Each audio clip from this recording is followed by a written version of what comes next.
Do you want to read Down by the Station? Phyllis Smith believes children should have balance. It's very important that children eat right because food, the right kind of food, helps develop the mind.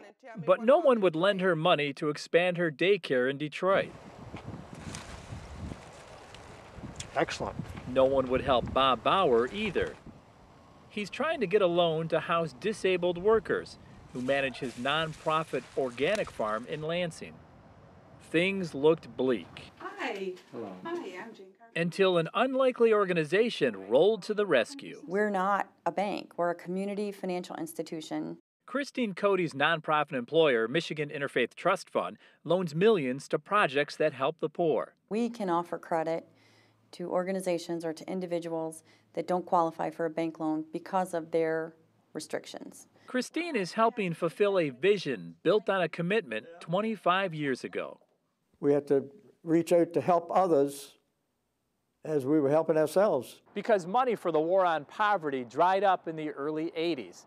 But that's when Bishop McGee rallied communities to put their money where their missions were, in affordable housing and jobs for low-income families.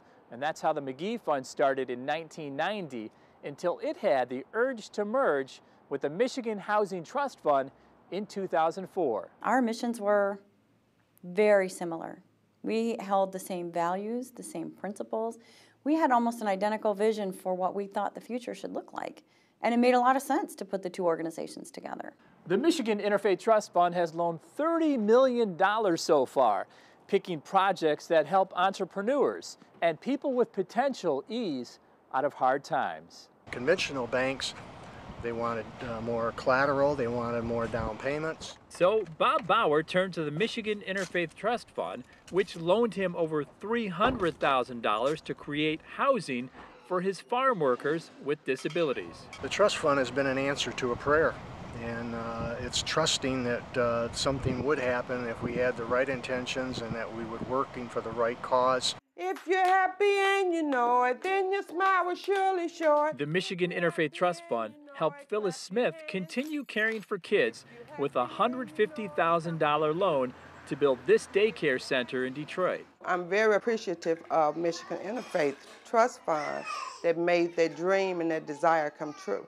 Figures without the trust fund's loan, she might still be in my home doing daycare and over capacity.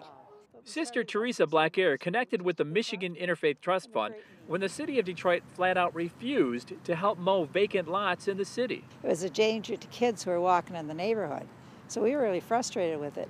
So we went to Port Huron, got a couple of goats, called the TV stations, and it worked. The next day, on a Monday, when I called the Department of Public Works director, he said, "Oh, yeah, you're Sister Goat." And I said, "Yeah, we want to come in and talk with you." The trust fund loaned over $16,000 to Sister Teresa's nonprofit organization to create jobs and help clean up a city. We could never have gotten the contract without the performance bond, and the McGee Fund loaned us the money for the performance bond. We could never have gotten the contract. At one time, before the trust fund, there was little hope for help. Now they see what happened to those they lent a hand. It provides you with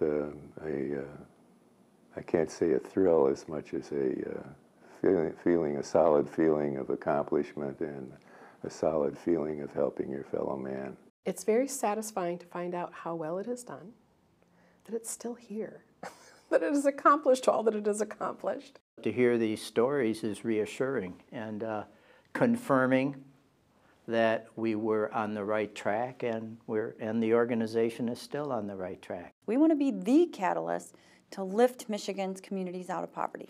We want to turn the state around.